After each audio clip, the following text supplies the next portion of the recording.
வயலுக்கு போய் ரொம்ப நாள் ஆயிடுச்சுன்னு சொல்லிட்டு இன்னைக்கு காலையிலே எந்திரிச்சு வயலுக்கு போயிட்டேன். சரி பயிர்லாம் எப்படி இருக்கு என்ன ஏதுன்னு பார்க்க போனேன். பயிர்லாம் நல்லா இருந்துச்சு, நெல்லுலாம் நல்லாவே விளைஞ்சிருந்துச்சு. எனக்கு தெரிஞ்சு போன வருஷத்துக்கு இந்த வருஷம் நல்லாவே பயிர்லாம் விளைஞ்சிருந்துச்சு. அப்புறம் வயல்ல எல்லா இடத்தையும் நல்லா சுற்றி பார்த்துட்டு பயிர்லாம் எப்படி இருக்கு என்ன ஏதுன்னு சுற்றி நல்லா பார்த்துட்டு அப்படியே அடுத்த வயலுக்கு நடந்து போனேன். போயிட்டு இருக்கும்போது தான் இந்த பூ கண்ணில் மாட்டுச்சு. இந்த பூ என்னன்னு தெரியுதா? இந்த பூ தான் செங்காந்தல். இந்த மலர் வந்து தமிழ்நாட்டோட மாநில மலர். இதுல வந்து மருத்துவ குணம் அதிகமா இருக்கு. இந்த பூ வந்து கார்த்திகை மாசம் மட்டும்தான், நவம்பர் டிசம்பர்ல மட்டும்தான் இந்த பூ வந்து பூக்கும். அதுக்கு இடையில பூக்காதுன்னா அதிகமா இந்த பூ வந்து நவம்பர் டிசம்பர்ல வந்து வயல் சைடு வந்து நிறைய பூத்துருக்கும். அப்புறம் அந்த பூவை பார்த்துட்டு என் வேலையை பார்க்க நான் கிளம்பிட்டேன். வயலுக்கு போகும்போது கண்டிப்பா கம்பு எடுத்துட்டு போங்க.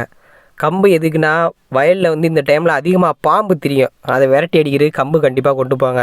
நீங்கள் யாருன்னா வயலுக்கு போனீங்கன்னா கொஞ்சம் பார்த்து சேஃபாக போங்க வரப்பில், ஏன்னா பாம்புலாம் அதிகமாக தெரியும் இந்த டைமில். அப்புறம் வயல்லாம் சுற்றி பார்த்து முடிச்சுட்டு வீட்டுக்கு கிளம்பிட்டு அடுத்து என்ன பண்ணலாம் அடுத்த வீடியோவில் பார்க்கலாம். பாய்.